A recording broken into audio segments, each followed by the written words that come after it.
Tahun 2022 adalah masa di mana penduduk Jakarta bisa menarik nafas lega. Karena Anies Baswedan sudah selesai masa jabatannya. Kita rame-rame mengucapkan Alhamdulillah. Perpanjangan jabatan Anies tak diatur undang-undang. Perpu Jokowi bisa jadi opsi. Kepala daerah gubernur yang akan habis masa jabatannya itu yang memang kredibel. Posisi-posisi itu tentu banyak ya, bisa diakomodir dengan sumber daya kita yang ada di birokrasi ini. Memang masih ada kepala daerah yang mungkin tidak lengkap 5 tahun. Dan nanti akan ada aturan khusus.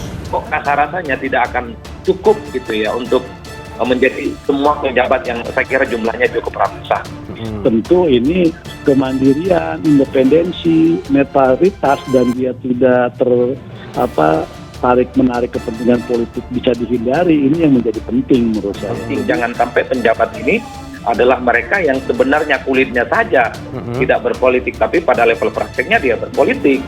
Apakah Presiden Jokowi tega membiarkan warga Jakarta sesak nafas lagi sampai 2024 nanti? Pada masanya antara kepala daerah dan DPRD itu masa jabatannya sama-sama waktu berakhir itu serentak begitu. Jadi bisa. Pakar Hukum Tata Negara Universitas Andalas Ferry Amsari mengatakan, perpanjangan masa jabatan kepala daerah bisa menggunakan peraturan pemerintah pengganti undang-undang atau Perpu yang dikeluarkan oleh Presiden Joko Widodo. Ferry merespon pernyataan Kementerian Dalam Negeri atau Kemendagri tentang perpanjangan masa jabatan kepala daerah, termasuk Gubernur DKI Jakarta Anies Baswedan tak diatur undang-undang. Ferry menyampaikan memang undang-undang Pilkada tidak mengatur perpanjangan masa jabatan kepala daerah. Akan tetapi ada sejumlah mekanisme yang bisa ditempuh untuk mengubah undang-undang itu. Tentu saja bisa diselesaikan dengan Perpu ataupun kemudian publik atau kepala daerah yang merasa dirugikan haknya dapat menguji ke Mahkamah Konstitusi atau MK, kata Ferry saat dihubungi cnnindonesia.com pada Selasa 15 Februari. Kemendagri tegaskan perpanjangan masa jabatan Anies tak diatur undang-undang. Ferry menyampaikan opsi perpanjangan masa jabatan Anies lebih baik dibandingkan penunjukan pejabat atau PJ. Menurut Ferry, opsi itu sesuai dengan amanat pasal 18 Undang-Undang Dasar 1945. Dia menjelaskan kepala daerah yang saat ini merupakan hasil pemilihan langsung oleh rakyat secara demokratis. Sementara itu PJ kepala daerah ditentukan oleh Menteri Dalam Negeri dan Presiden. Ferry khawatir penunjukan PJ akan menggerus otonomi daerah yang diamanatkan konstitusi.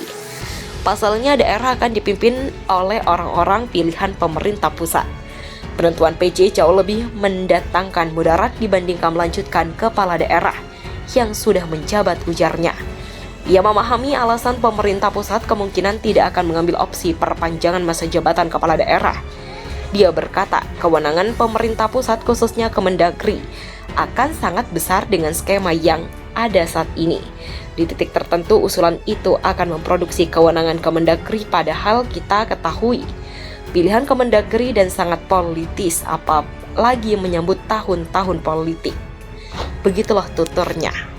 Berdasarkan ketentuan pasal 60 Undang-Undang Nomor 23 Tahun 2014 serta pasal 162 ayat 1 dan ayat 2 Undang-Undang Nomor 10 Tahun 2016 tersebut, tidak terdapat ruang regulasi untuk perpanjangan masa jabatan kepala daerah karena secara eksplisit normanya membatasi haknya 5 tahun. Begitulah kata Direktur Jenderal Otonomi Daerah Kemendagri Akmal Malik lewat keterangan tertulis pada Senin.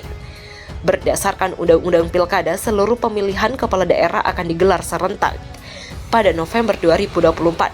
Dengan demikian, tidak ada pemilihan pada tahun 2022-2023. Untuk mengatasi kekosongan kepemimpinan, Undang-Undang Pilkada mengamanatkan penunjukan PJ kepala daerah PJ gubernur ditentukan oleh Presiden, sedangkan PJ bupati atau wali kota ditentukan Menteri Dalam Negeri.